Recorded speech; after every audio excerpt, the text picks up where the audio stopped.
Hello student, Chanakya परिवार में आप सभी का स्वागत है। तो आज से हम लोग फिर से के सिन्हा को स्टार्ट कर रहे हैं क्लास 8 का। ये न्यू सेशन हम लोग का, मतलब 22 से 23 वाला जो स्टूडेंट है उसके लिए नया सेशन स्टार्ट हो रहा है। ऐसे भी के सिन्हा का लगभग हर एक चैप्टर का वीडियो चैनल में डाला हुआ है, किसी को कोई भी दिक्कत है तो पीछे वीडियो देख सकते हो। तो आज से हम लोग नया क्लास स्टार्ट करते हैं फिर से मैथ का, और ये के सिन्हा चलेगा साथ में, और NCERT चलेगा। NCERT का तो हम लोग ऑफलाइन में ही देखेंगे, ठीक है ना, उसको ऑनलाइन हम लोग नहीं पढ़ेंगे। और बात भाई के सिन्हा का जितना भी होगा सारा का सारा ऑनलाइन होगा क्लास, और एक तरफ से चलेगा पूरा चैप्टर। तो देखो पहला चैप्टर का नाम क्या है, परिमेय संख्या। तो परिमेय संख्या का अर्थ हम लोग जानते हैं क्या, कि वैसा संख्या जिसको बटे के रूप में लिख सके, ऊपर कुछ नीचे कुछ, ऐसा संख्या को हम लोग बोलते हैं परिमेय संख्या। और अगर वास्तविक रूप में देखा जाए तो संख्या दो ही प्रकार का होता है। संख्या का सबसे पहले अर्थ देखो, संख्या को इंग्लिश में बोलते हैं हम लोग नंबर, और संख्या का अर्थ हो गया किसी चीज़ को गिनना, वही होता संख्या। कोई भी चीज़ को गिनेंगे तो वही होता संख्या। और ये दो प्रकार का होता है, एक होता वास्तविक संख्या और एक होता काल्पनिक संख्या। इसको इंग्लिश में बोलते हैं रियल नंबर, इसको इंग्लिश में बोलते हैं इमेजिनरी नंबर। देखो इसका वर्णन क्लास 10 तक तो नहीं है, यहाँ तक तुमको कहीं नहीं मिलेगा इसका वर्णन, ये वाले संख्या का। तो मतलब इसको जब हम लोग पढ़ेंगे तो 11th 12th में जब मैथ पढ़ेंगे तो वहाँ पे ये चीज़ आएगा, तो इसको हटा ही दो यहाँ से, इसका कोई ज़रूरी है ही नहीं। तो हम लोग के पास बच गया वास्तविक संख्या। अब वास्तविक संख्या को दो भाग में बांटा है, एक बोल दिया इसको परिमेय संख्या और एक बोल दिया अपरिमेय संख्या। परिमेय संख्या का भी बहुत सारा प्रकार है, इसमें भी बहुत सारा प्रकार है। तो परिमेय संख्या वैसा संख्या जिसको बटे के रूप में लिख सको तुम, अपरिमेय संख्या जिसको बटे के रूप में हम लोग ना लिख सके, वो हो जाएगा अपरिमेय। तो मतलब इसका तब फिर कोई प्रकार नहीं आएगा, क्योंकि इसको बटे के रूप में लिख ही नहीं सकते हैं, तो इसका कोई प्रकार यहाँ पे आएगा ही नहीं। तो बाद बाकी अब दुनिया में जितना प्रकार का संख्या बचा वो सारा का सारा परिमेय संख्या, अगर वो परिमेय बन गया तो हो जाएगा वास्तविक संख्या। अब हम लोग संख्या का प्रकार जितना भी पढ़े 7 क्लास में, जैसे हम लोग पढ़े थे सम संख्या, उसके बाद पढ़े विषम संख्या, भाज्य संख्या, अभाज्य संख्या, उसके बाद यौगिक संख्या, तो ये सारा संख्या का प्रकार हम लोग पढ़े थे। उसके बाद पढ़े थे वर्ग संख्या, उसके बाद घन संख्या, ये सारा का सारा संख्या का प्रकार पढ़े थे। और ये सारा का सारा प्रकार होगा परिमेय संख्या, और ये सारा का सारा अगर परिमेय हो गया तो यही बनेगा वास्तविक संख्या। जैसे कोई बोल दिया 2, अब तुम 2 बोलोगे ये परिमेय संख्या है, ये 2 सम संख्या है। कोई बोलेगा प्राकृत संख्या है, कोई बोलेगा पूर्ण संख्या है, कोई बोलेगा आभाज्य संख्या है। ये 2 सब का उदाहरण हो गया, है ना, क्योंकि हम लोग जितना भी संख्या का प्रकार पढ़े थे इस प्रकार से आया था। तो मतलब अगर ये सम संख्या हो गया, आभाज्य संख्या हो गया, प्राकृत संख्या हो गया, पूर्ण संख्या हो गया, तो 100% ये परिमेय होगा। अगर ये परिमेय हो गया तो ये वास्तविक होगा। तो अब तुमको अगर संख्या का कोई प्रकार पूछे तो ये 2 ही प्रकार है, वास्तविक और काल्पनिक। और इसके बाद अगर बोले कि नहीं ये गलत है, तब तो तुम फिर ये सवाल करोगे आप संख्या का कौन सा प्रकार पूछ रहे हो, वास्तविक संख्या का। अगर वास्तविक संख्या का प्रकार पूछे तो फिर इसका भी कोई अंत नहीं, ये बहुत प्रकार का है।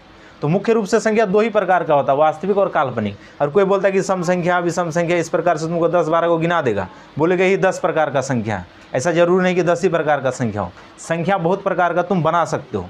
इसीलिए सटीक इसका कोई प्रकार है ही नहीं, सटीक यही 2 प्रकार है, एक वास्तविक और एक काल्पनिक। और इस वास्तविक संख्या को 2 भाग में बांट दिया, एक अपरिमेय और एक परिमेय। अब दुनिया में इसको छोड़ के जितना प्रकार का संख्या तुम बना सकते हो या फिर पहले से बना हुआ वो सारा का सारा परिमेय होगा। अगर वो परिमेय हो गया तो क्या बन गया, वास्तविक होगी। तो ये सारा चीज़ हम लोग 7 में ही पढ़ चुके हैं, या फिर आने वाला 9th का पहला चैप्टर होगा तो यहीं से स्टार्ट करना है वहाँ पे। तो इसलिए इसके ऊपर ज़्यादा चर्चा करने से कुछ फ़ायदा नहीं है। जो तुम्हारी पहला चैप्टर में दिया के सिन्हा में, उसको हम लोग चर्चा करेंगे। तो देखो के सिन्हा में ये 4 बात है पहला चैप्टर में। चैप्टर का नाम है परिमेय संख्या, मतलब इसमें सिर्फ और सिर्फ परिमेय संख्या का बात होगा, और उसमें से ये 4 बात आएगा। इसको अगर समझ में आ गया तब तो पूरा सवाल इसमें बन जाएगा।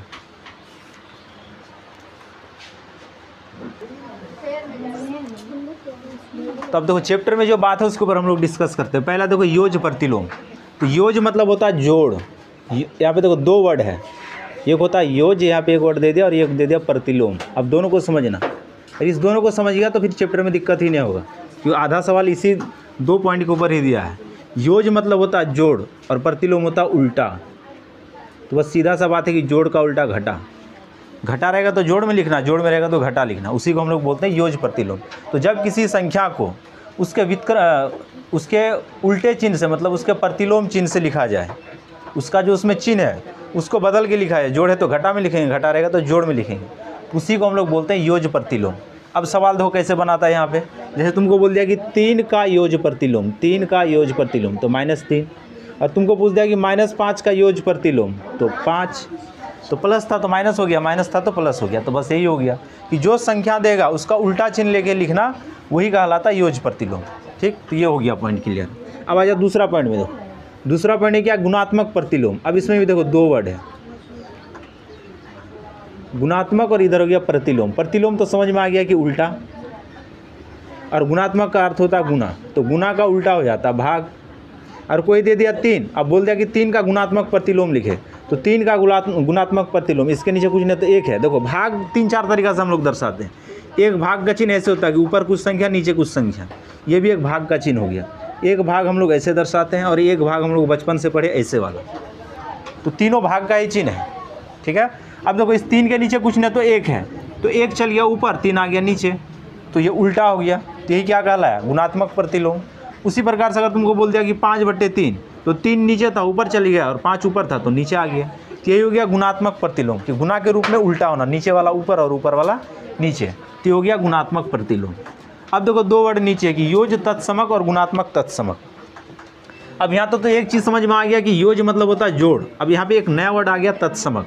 तो जब हम लोग व्याकरण पढ़े थे तो वहाँ पे हम लोग भाषा 4 प्रकार का पढ़े थे, तत्सम, तद्भव, देशज और विदेशज। तो जो अपने यहाँ पे बोला जाता हो तो तत्सम, या फिर ऐसा शब्द जो संस्कृत से लिया गया हो, जो अपने रूप को कभी नहीं छोड़ेगा, उसी को बोलते हैं तत्समक। तो मतलब एक ऐसा संख्या कि उसके साथ उसको तुम किसी को भी जोड़ो, वो अपने रूप को नहीं छोड़ेगा, जो है वही रह जाएगा। तो उसी को हम लोग बोलेंगे योज्य तत्समक। मतलब किसी संख्या के साथ एक ऐसा संख्या को जोड़ दो कि जोड़ने के बाद भी वही संख्या आ जाए, अपने रूप में कोई परिवर्तन ना करे, तो उसी को हम लोग बोलते हैं क्या, योज्य तत्समक। योज्य मतलब जोड़ हो गया, तत्समक मतलब अपने रूप को नहीं छोड़ेगा, जो है वही रहेगा। तो जैसे देख लो 5 के साथ क्या जोड़े ताकि 5 ही रह जाए, तो सीधा सा बात है 0। अब जैसे दे दिया -10, इसके साथ क्या जोड़े ताकि -10 ही रह जाए, तो सीधा सा बात है 0। तो मतलब ये 0 सभी के लिए योज्य तत्समक है। तो इस 0 को तुम किसी के साथ भी जोड़ो, वो अपने गुण को ही नहीं छोड़ेगा, मतलब वो जैसा था वैसा ही रह जाएगा। तो इसी को हम लोग बोलते हैं योज्य तत्समक। तो ये भी क्लियर हो जाए। अब देखो इससे सवाल पूछता कैसे है, तो कुछ ना करेगा, इस प्रकार से उदाहरण दे देगा, तुमसे पूछेगा कि कौन योज्य तत्समक के गुण पर आधारित है, बस तुमको डायरेक्ट बता देना है इसमें, और कुछ नहीं है।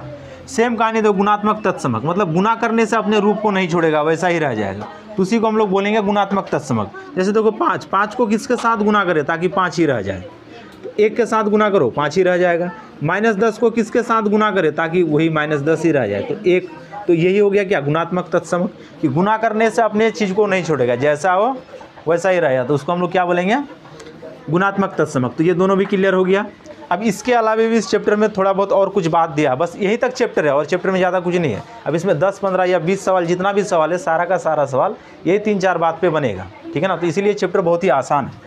अब देखो इसमें 1-2 बात और दे दिया, परिमेय संख्या का कुछ गुण दिया है, जोड़, घटा और गुना, भाग का। तो परिमेय संख्या का जोड़, घटा, गुना और भाग का कुछ नियम है, उस नियम को यहाँ पे पढ़ना पड़ता है।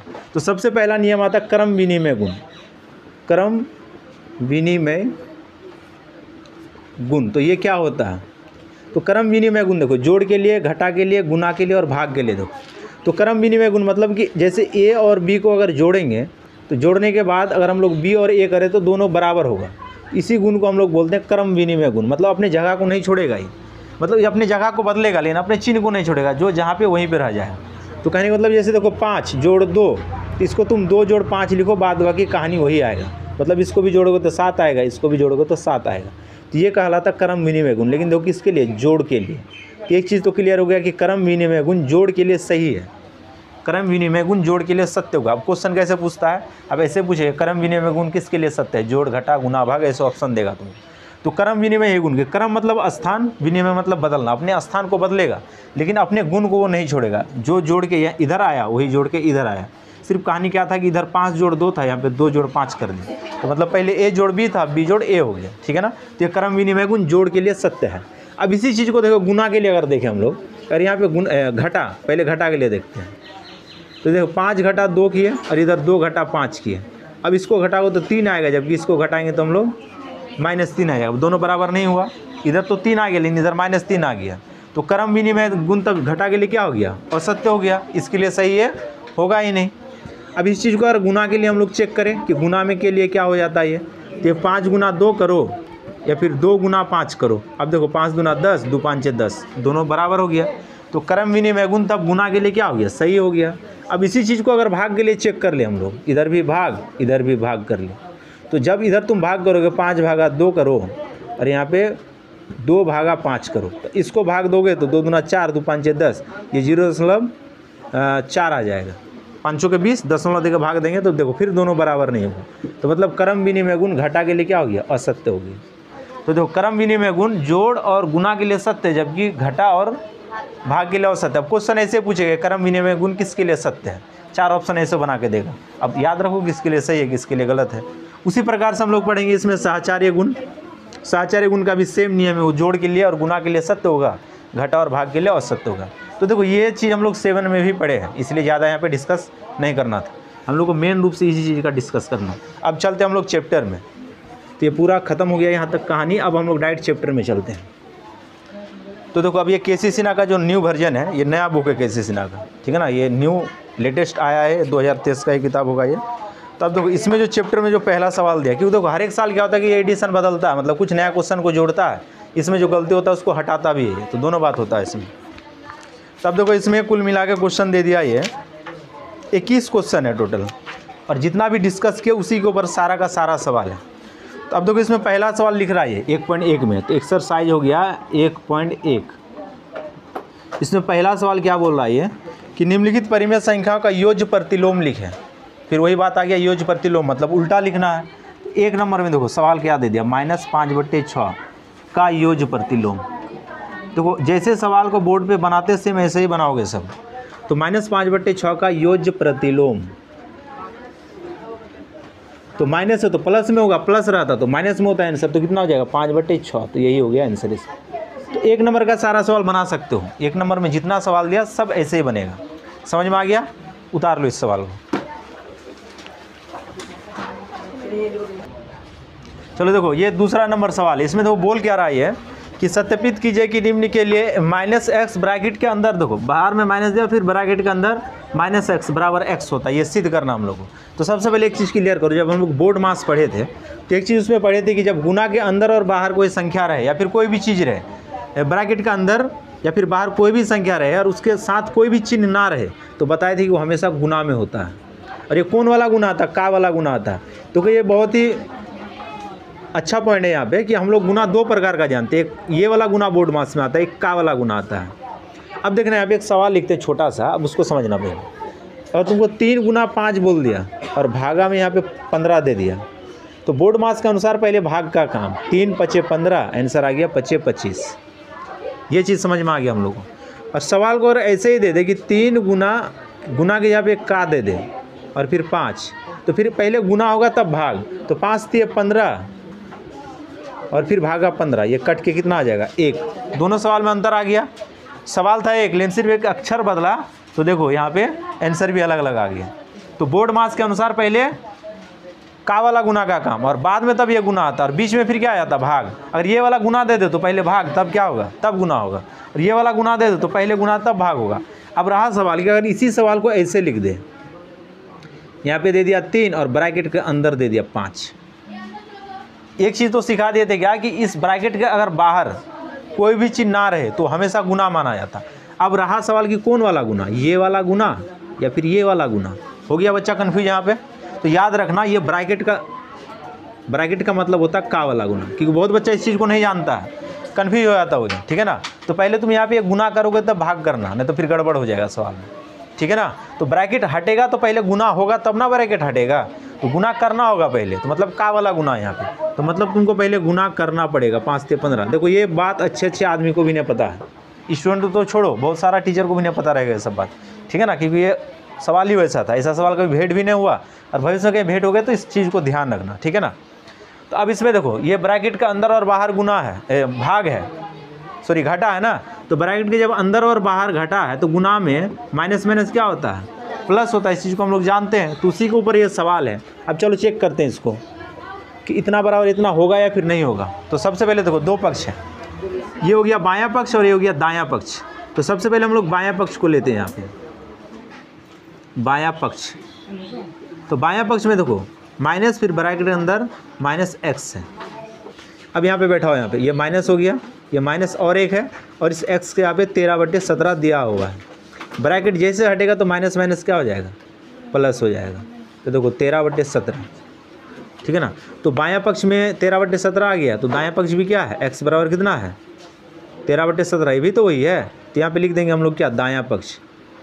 दायां पक्ष देखो दोनों पक्ष बराबर हो गया, ये हो गया बायां पक्ष जो 13/17 निकल के आया, दायां पक्ष में भी कितना निकल के आया 13/17। तो अतः अब लिख देंगे सवाल में यहाँ पे अतः कि -x फिर ब्रैकेट के बाहर माइनस और अंदर -x है, ये किसके बराबर है, x के बराबर है। ये हम लोग का आंसर सही है। मतलब ये माइनस वाला x, ये बाहर जो माइनस है इसके साथ और ये बराबर x, हमेशा आपस में क्या होगा, ये बराबर होगा, जो हम लोग सिद्ध करके यहाँ पे दिखा दिए। तो यही इसमें सवाल था। उतारो इसको।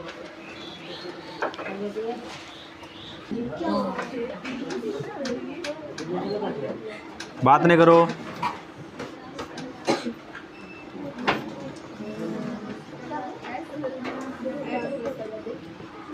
चलो ऑन कर रहे हैं,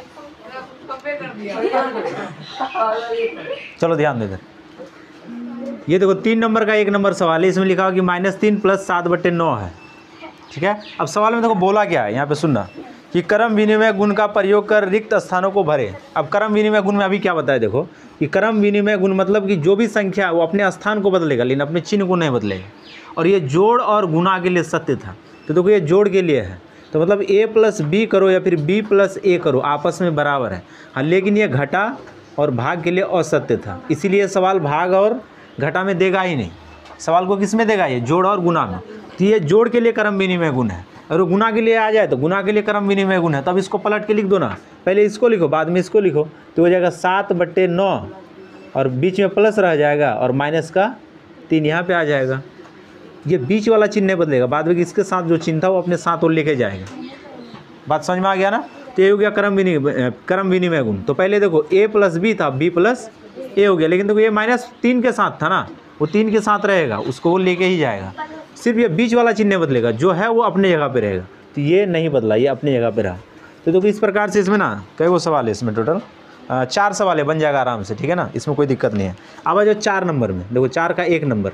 अब क्रम विनिमय गुण के यहाँ पे अब सहचार्य गुण दे दिया, तो सहचार्य गुण भी ये जोड़ और गुणा के लिए सत्य होगा और भाग और घटा के लिए असत्य हो जाएगा। ये दोनों के लिए असत्य है, ये दोनों के लिए सत्य है।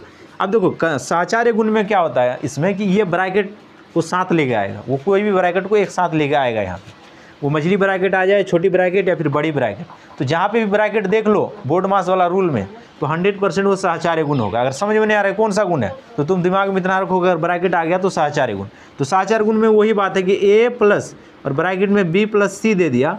अब इसमें से किसी एक को बाहर करो और बाहर वाले को अंदर कर दो, b को बाहर कर दो और a को अंदर कर दो, तो देखो ये जोड़ के लिए सत्य होगा, ये भी गुणा के लिए सत्य होगा, ठीक है ना। अब यहाँ पर अब देखो इसको हल नहीं करना, इसको ऐसे ही लिख के छोड़ देना, 3 नंबर में ऐसे लिख के छोड़ना। अब 4 नंबर में देखो सहचार्य गुण का एक सवाल लिखते हैं, तो -3/4 और जोड़ में दे दिया यहाँ पे 5/6 और फिर बराबर में लिख दिया कि फिर प्लस में लिख दिया -7/8 और बराबर में खाली छोड़ा है। अब सहचार्य गुण के अनुसार इसको सजाना है, तो देखो ब्रैकेट आ गया तो सहचार्य गुण, ये हो गया a, ये हो गया b और ये हो गया c।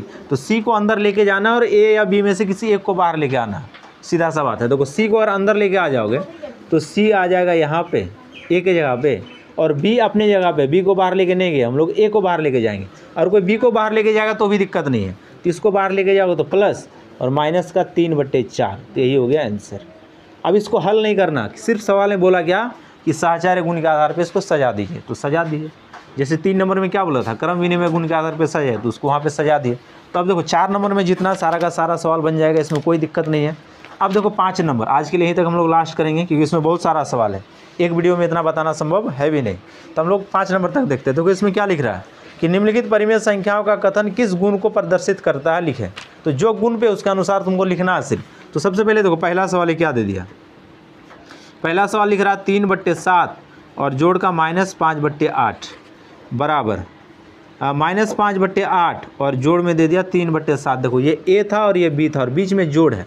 अब इसको कर दिया b और फिर कर दिया a, अब बीच में जोड़ आ गया, तो देखो क्रम विनिमय गुण है और जोड़ के लिए क्रम विनिमय गुण सत्य होता है, इसीलिए क्रम विनिमय गुण पे ही सवाल दिया। तो ये किस गुण के ऊपर सजा हुआ है, ये क्रम विनिमय गुण किसके लिए, तो जोड़ के लिए, तो लिखना होगा जोड़ का क्रम विनिमय गुण, यही हो गया इसका आंसर।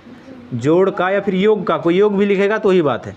जोड़ का क्रम विनिमय गुण, क्रम विनिमय गुण, बस यही इसका आंसर हो गया। तो आज हम लोग 1 से लेकर 5 नंबर तक देख लिए पूरा, फिर कल आगे इसके ऊपर चर्चा करेंगे हम लोग और इसी प्रकार से पूरा चैप्टर को कंप्लीट करेंगे। तो आज वीडियो को हम लोग यहीं पे समाप्त करते हैं। धन्यवाद।